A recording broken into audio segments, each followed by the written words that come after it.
একের পর এক বড় বড় ঢেউ, জোয়ারে সাগরের পানি স্বাভাবিকের চেয়েও বৃদ্ধি পেয়ে উত্তাল ঢেউ আকারে তীরে আছড়ে পড়ছে। এতে ভেঙে যাচ্ছে সৈকতের ব্যাপক এলাকা, তছনছ হয়েছে সৈকত পাড়ের রাস্তাঘাট। একই সঙ্গে ঢেউয়ের আঘাতে উপড়ে পড়ছে ঝাউগাছ। সৈকতের লাবণী পয়েন্টে দায়িত্বরত লাইফগার্ড কর্মী ফারুক দীর্ঘ ১৬ বছর ধরে দায়িত্ব পালন করছে সৈকতে। প্রতি বছরই বর্ষা মৌসুমে কিভাবে সাগর আগ্রাসী হয়ে উঠছে সময় সংবাদকে তার বর্ণনা দেন তিনি। বর্তমানে জিও ব্যাগ দিয়েও আমাদের এই বীজটা রক্ষা করা সম্ভব হচ্ছে না। পরিস্থিতি এভাবে দাঁড়াইছে যে প্রতি বছরই হাজার হাজার বাগানের গাছগুলো চলে যাচ্ছে।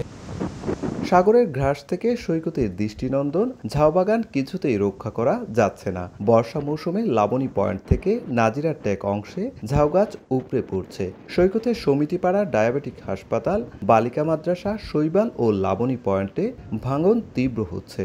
আর জিওব্যাগ ফেলে ভাঙন ঠেকানো অর্থের অপচয় ছাড়া আর কিছু নয় বলে দাবি স্থানীয়দের।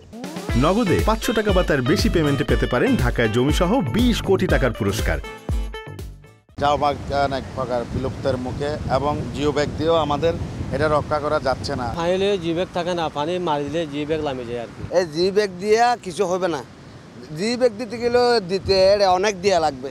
এদিকে পর্যটকরা বলছেন তীব্র ভাঙনে দিন দিন সৌন্দর্য হারাচ্ছে কক্সবাজার সৈকত। আগে যে ন্যাচারাল সি বিচ ছিল সেটা মনে হচ্ছে না, কারণ আগ্রাসী এই ঢেউয়ের কারণে এটা ভেঙে যাচ্ছে। বীজটার সৌন্দর্য কিছুটা নষ্ট হইতেছে আমাদের জিও ব্যাগগুলোর জন্য। এগুলো যদি এইভাবে না দিয়ে কোনো অন্য দেশের মতো উন্নত দেশগুলোর মতো টেকসই কোনো ব্যবস্থা করে দিত, সেগুলো সৌন্দর্যটা রক্ষা হইতো।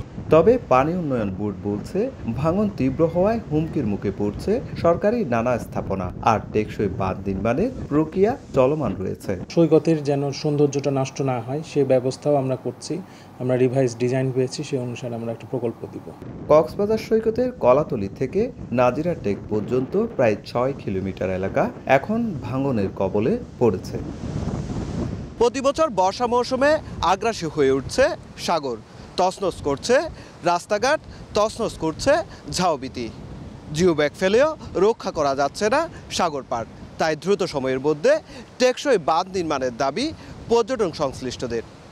সুজাউদ্দিন রুবেল, সময় সংবাদ, কক্সবাজার।